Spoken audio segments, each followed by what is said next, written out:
Welcome to Real Clear Radio Hour. This is your host, Bill Freza. We're here in Antigua, Guatemala, chatting with a couple of participants attending the annual Antigua Forum hosted by the Universidad Francisco Marroquín. Some have called this the free market Davos, and after rubbing shoulders with the participants for the last few days, I'd have to agree. With us in the courtyard of the Casa Santo Domingo, a five-star hotel built around the ruins of a 16th century monastery, are Michael Strong, chairman of Elevator Cities Development Corp., helping to develop leap zones in Honduras, and Oliver Porter, bringing the contract cities concept to municipalities in Georgia and Texas. Apologies for the squawking parrots and the sounds of the open-air church service wafting in, but it's too nice here to record indoors.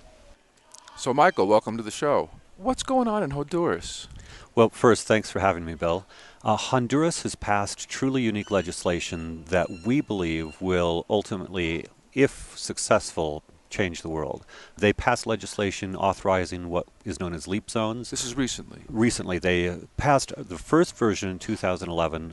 The Honduran Supreme Court invalidated the legislation which that was based in 2012 after I had signed an agreement with the Honduran government.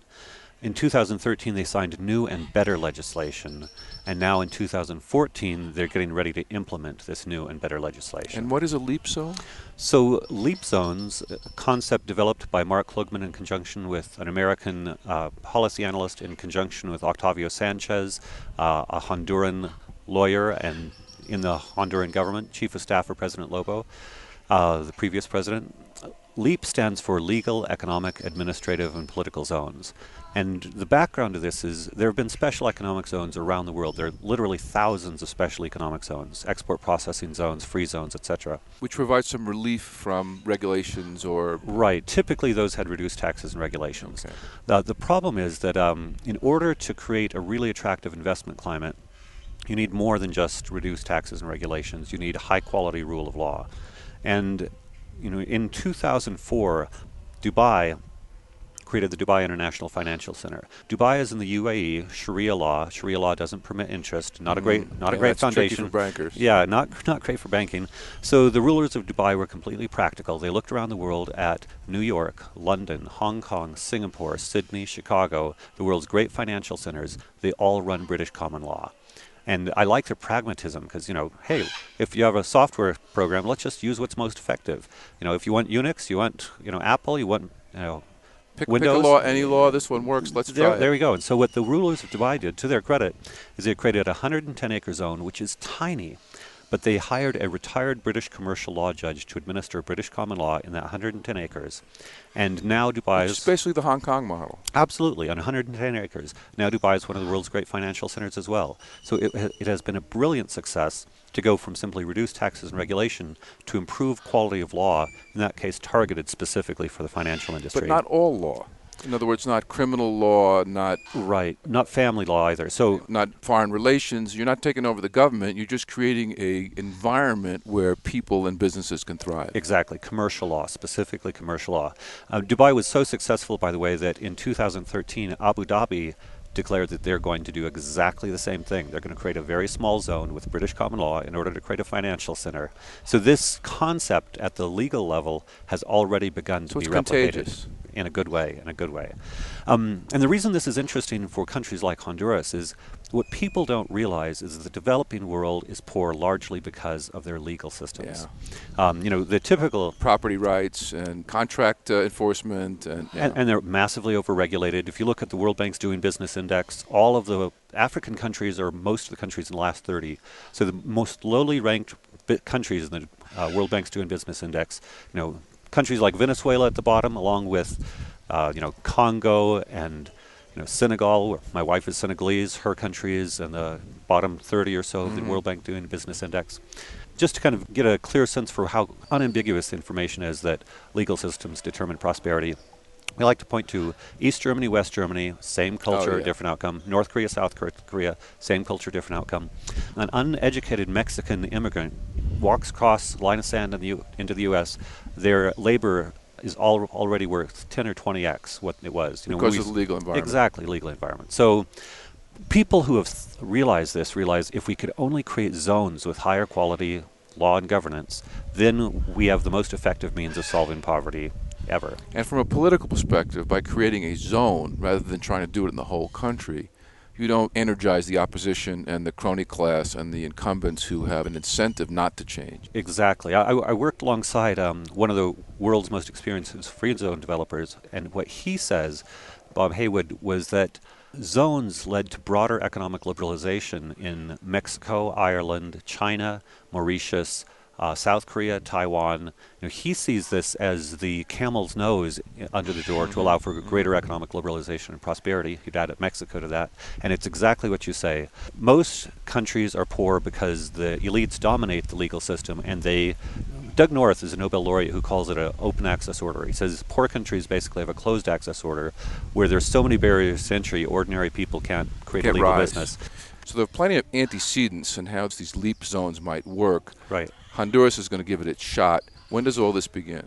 What makes Honduras different even from Dubai is there is independent administration. So there's something called a Committee on Best Practices that is somewhat like a non-profit board or independent administrative governing board. But there's a Chinese wall between that governing board and the Honduran government itself, so that once this system is set up, the Honduran president appoints the Committee on Best Practices. They need to be approved by Congress. So there's a formal connection to the Honduran government at that point. But after it's set up, then the governing board is the authority overseeing these zones. No patronage, no bribes, no political pressure. There's fiscal autonomy, so if the Honduran government wants to raise taxes, it can't raise taxes within these zones. The zones are required to send 12% of their tax revenue to the central government. So it's a vigorish. Exactly. 12% is not bad. No, it's not bad. And what they did is very smart. The 12% is by law divided between the executive branch, the judicial branch, the legislative branch, the military, and the municipalities. They're all on the payroll, and as long as the money keeps flowing. Exactly. It's interesting. Exactly. And that's one of the reasons why this law is better than the earlier law, is they designed it to make various constituencies happy. Very pragmatic. Very pragmatic. And the other thing is that way the money flow is it can be audited, it's transparent. The sectors of the government get the money, it's in their budgets, they do what they want. They do what they want with it. Exactly. And on our side, we are a for-profit corporate entity that aspires to sign an agreement with the Honduran government to develop one of these zones. They hope to have many of these zones in the country, by the way. And the Committee on Best Practices will play a role in deciding. The Committee on Best Practices is just now being appointed. My understanding is they may be announced in the next week or two, and Congress hopefully will approve them relatively soon. After that committee has been appointed, then they need to appoint a technical secretary, which is kind of like the executive director. Then that technical secretary would then have the authority to sign agreements subject to the approval of the Committee on Best Practices with private entities to develop these. And once the private entities develop these, then they will have, we hope and understand, considerable autonomy in terms of exactly how they make these happen. They have to, of course, adhere to human rights and environmental They're minimal standards. They're minimal standards. But beyond that... And they'll be subject to scrutiny. Absolutely. And that's the role of Committee on Best Practices. And if a zone operator does not do the right thing, then their privilege can be revoked. You can revoke their charter. Exactly. And you're out the door. Exactly. And if you live next door to a leap zone and you're watching investment flow in and you're watching jobs flow in and you say, I want one of those. Yep. You can organize with your community, go to the legislature and say, we want to be the next leap zone. Well, you don't even have to go to the legislature. The law allows so that existing municipalities can vote themselves to become... No kidding. Yeah, they call it, the Spanish is zonas de desarrollo y zonas de empleo y desarrollo económico, zones of employment and economic development. And people can vote themselves into it. A municipality can vote themselves into it. And so the expectation is once you get some of these succeeding, and there will be an experimentation process. Sure. Which and rules some will fail and some will succeed. Exactly. This is entrepreneurial. Some will be really attractive, and there will be different sectors. There will be some focused on manufacturing, others on office work, other on software development. Right. There might be a banking enclave. There might be an undershirt factory. Exactly. Okay. Exactly. And so as these begin to succeed, then we expect municipalities to vote themselves in. And this was designed as an expansion of municipal autonomy so that if people in a municipality see that this is a good thing, they can vote to determine their own. One of the most successful countries on earth is Switzerland, where the cantons. Nobody knows the president of Switzerland. It's all of the political energy is local canton level. So we see this as, and we and many others see this as a really exciting opportunity to look at what rule sets might be most attractive to really stimulate an economy. And there's no expropriation of property here. If you No. own a hunk of land and the neighborhood around you becomes a LEAP zone or a Z, you still own that hunk of land. Right. There is a feature that could allow expropriation. As a private entity, we don't want it. Well, there's that in Massachusetts. I Yeah, mean, yeah. We're committed to privately, purchasing land at market value.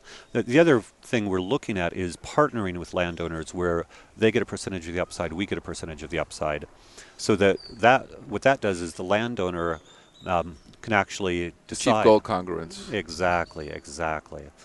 And we have talked with a lot of both landowners and individual businesses in Honduras that are interested in this. One of the things, Honduras is right now the murder capital of the world. That's not going to attract business. That's not going to attract business. It's a tough gig. 100,000 Hondurans are immigrating to the U.S. illegally every year. It's a major export. Yeah. And it's probably the hardworking. Well, Hondurans actually have a great reputation as hardworking in general. This was done to attract employment. So we will work with landowners and businesses in the region to create a zone with first world quality law, governance, security, and infrastructure. And we've talked to a lot of businesses, and they say if you can create a zone with first world quality law, governance, infrastructure, and security, and Honduran labor costs, they'll come in a Well, you minute. get internal migration. Exactly. One of the things that's important to understand is this was done to create jobs for Hondurans. So there's, by law, 90% of the jobs must go to Hondurans, 85% of the payroll must go to Hondurans. There can be exemptions if, say, you have a high-tech medical facility and you can't find Enough doctors. exactly, or whatever qualified personnel. But the goal is to create affordable housing, high-quality, low-cost education, healthcare. I would say one of the biggest resistances of this project in Honduras is the fear that it will become an enclave for the elites. A walled enclave. Exactly, walled enclave. The fact is the elites in Honduras already live in walled enclaves. Right, It's the yeah. poor that are suffering. We talked to a maquila manufacturer about one of this, and his biggest excitement was being able to bring his workers into a safe zone. He lives in a walled enclave. He goes in his armored car to Yeah, it's his bad for walled business factories. if your workers get shot. Yeah, it's horrible. It's horrible. So is And this going to be private security? Is the military going to be involved? Where's the security going to come from? commercial law will essentially be private arbitration, so it'll be radically free choice of law on the commercial law side. The criminal justice system is still tied into the Honduran criminal justice system through the court system. So the governing authority of the Z will be able to hire its own security force and ensure that you're hiring honest, good police. The court system will be able to hire the judges, but the appeals process will ultimately link to the Honduran criminal justice system, where the Honduran Supreme Court will decide. So there's a linkage. Right. The Hondurans decided they wanted to maintain control ultimately over last say of Honduran criminal justice, but insofar as we're able to Workaday security could be done differently. Exactly. One of the big problems in Honduras, at one point I calculated that the dollar volume of cocaine that moves through Honduras is about 10 times the budget of the police force in Honduras. That's asymmetric warfare. Yeah, exactly. So people talk about corrupt police. When you have that much money. that much in money, a of poor course, country, it's going to happen. It Exactly. doesn't cost much to buy a cop. Exactly. So one of the things that we can do to improve security a lot is there will be gates. So even though Hondurans can freely come and go, there will be gates with biometric identification and cameras on the inside. We've had professional private security forces look at the situation for us, and what they say is that the drug dealers, they have vast expanses They got of plenty land. of places to go. They don't need to come here. Exactly. There's no benefit to them to go into these zones. They can operate freely elsewhere in the country. Why go someplace where you're checked every time Right, you what's come the and go? point? Right. Likewise, we have completely transparent budget system. The other way to reduce or eliminate corruption is to have a completely transparent budget system, so everybody sees this is with respect to the government, the internal government of our entity. Everybody sees this is where the money is coming in through tax revenues. This is where it's getting paid on each of these. So it's leaking into pockets, it'll show. Exactly. And so through those mechanisms, we will have a zone in which people can come in and be safe to do business. As I say, even the existing manufacturers say, we would love this for our employees. So back us up. When does the starting gun sound? Government timetables are unpredictable. We've been told at various points within 2014 they still have to appoint this Committee on Best Practices, the technical secretary, and then they have to develop a process for, a legitimate process. We're expecting, say, summer of 2014 is the most likely date. It's around the corner. It's around the corner. So what is your particular interest? So we believe that this is an opportunity to prove a model that we can design a system for administering law and providing a high-quality legal environment that will attract significant investment. And if this is successful, then we intend to replicate it around the world. So we've already got a pipeline of other countries. So we want to be, Dubai did something similar on their own. We want to be an entity that is known for providing high-quality law and governance. And we could either run the real estate part of it ourselves, or we could partner with existing real estate developers. We've got Tom Bell as our legal expert. He's the one who developed the term polycentric law, which is a very flexible approach to legal systems. We have a system where anybody within the zone they could choose to use Honduran law if they want, or they could choose to use U.S. law. There's something called the Restatements of Law, which is a general common law platform, which will be our default system. When people come into the zone, we'll explain to them what the difference is between the legal system in Honduras and within the zone, and explain that they still have their choice. So I'm confused when you say we. So you're a ZED builder. We're the legal system provider for ZED, and we partner with real estate developers to actually develop it. And how do you get paid? So our basic business model on the ZED model itself is to partner with real estate. There's a specific resort developer with whom they already have a resort. People aren't coming as often as they'd like, in part because of the reputation of Honduras. So we're in negotiation with them to partner with them where they have expertise in running resorts. We have this legal system, and we want to partner with them where we put our legal system on their resort and then in their surrounding environment. That's an interesting marriage of interest. Well, exactly. And then not only do they benefit immediately, but then around their resort, we would anticipate new restaurants, new office buildings, all sorts of new development taking place because it's a safe, secure, high-quality legal environment. It's like a mall. In some ways this is, but residential as well. People don't live in malls. Right. No, it's an analogy, not just for shopping. It's an you have an anchor. analogy. You have your anchor store, and you start building around it. And oh, by the way, the land values start going up. Exactly. Actually, one of the theoretical founders of this is a man named Spencer McCullum, who talked about the enterprise of community. We're looking at whole community development as an entrepreneurial enterprise, and he did, look at things like malls and private communities in the U.S. There are actually an estimates that almost 20% of Americans live in a privately developed community. So sometimes people think this is really esoteric, but pieces of this have been done all over the place. Dubai did the legal system. U.S. has plenty of private communities. Some of those private communities include, mixed-use development, residential development. There's been a lot of trial and error leading up to this. Exactly. And now the experiment's going to be heading into a grander scale. Right. And doing it in Latin America, an area that's long been plagued with economic and political problems, is going to be a fascinating challenge.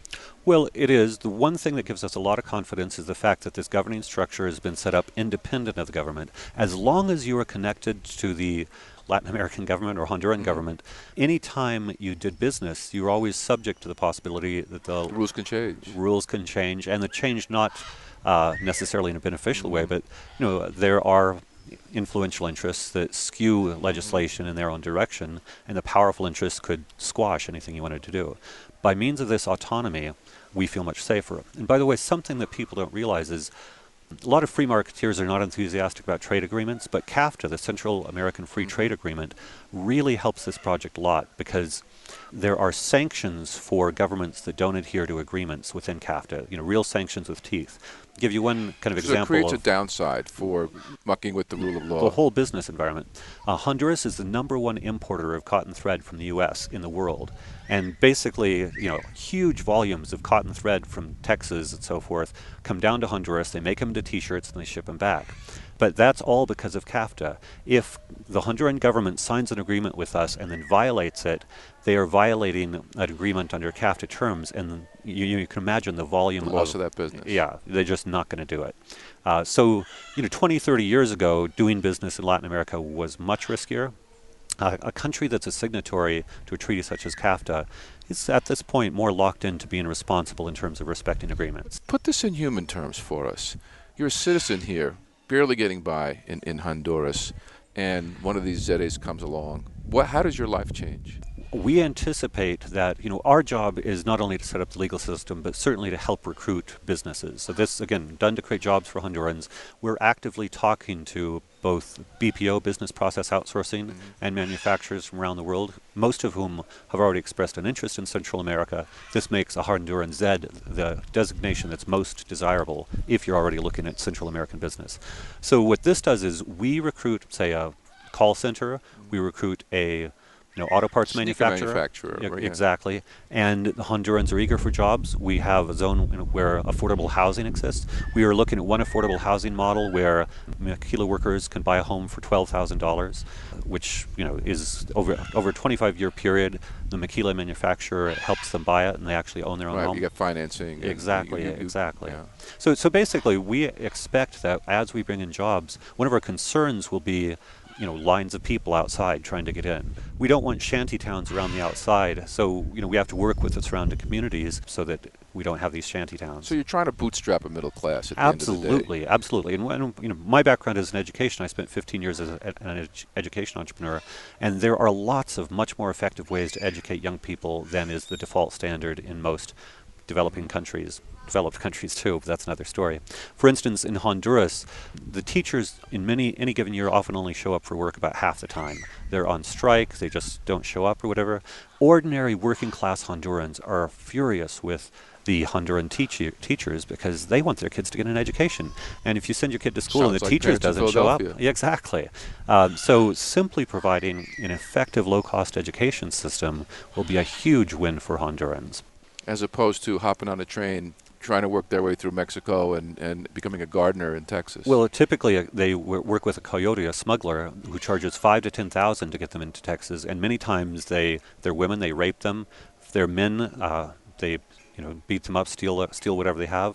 Often they're forced to smuggle drugs in their internal body parts. It's just horrible. So instead of paying a coyote, they can buy a house next to the T-shirt manufacturer. Exactly, and then they can go home on the weekends and visit their family. And their kids can go to school. How long do you think this is going to take to play out? There's still a lot of uncertainty on our side because the Honduran government has not yet completely established the structure for deciding where and how somebody can do this. So we've had to put up with a lot of uncertainty. So if we sign an agreement in 2014, that will allow us to commit to a particular piece of land. If we partner with the developer, then we can start marketing to that community right away. If we have to develop our own land, it'll be a couple of years before we have anything on the ground. And then in terms of attracting businesses... But the hope is there's hundreds of guys like you out there. Absolutely. Honduras wants hundreds of us out there. As far as I know, we're kind of farthest along in terms of actually having a system ready to go, but there will be other people with different systems very quickly, especially as word gets out on that. And as you say, some will win and some will lose. But we think in, say, 2, 3, 4 years, we will start to see large numbers of jobs being created in Honduras. So starting is always the hardest. You hear the murder capital word and you went, what? Put my factory where? And Honduras and what? But we have to tell the story of how this legislation will provide a secure environment within which it actually is a good idea to invest capital. We actually, on the bright side, we've had people within our network who have heard about this and actually moved to Honduras in anticipation. Well, the railroad's coming through. Right? Well, exactly. Let's buy a hunk of land because this will be a good place to be. Exactly. So people who get why this is visionary are just eager to get in early. And actually, your best friends right now are probably real estate speculators. Absolutely, absolutely. We want people eager to buy pieces of land within a Z. And what's the biggest risk in the deal? Ultimately, the biggest risk is populist pushback. I mean, the anti-capitalist media within Honduras have painted this in the ugliest possible terms. I would say, actually, there are anti-capitalist professors in the U.S. who also paint it in the ugliest terms. I think that if people don't understand the benefits, this could be subject to a political backlash that if it doesn't give instant results. Right. And the other thing is there could be one of these that does fail. There could be a Z that is governed poorly. There will be. That's the nature of markets. You get failure, and you better let them fail, right? You don't want to prop them up.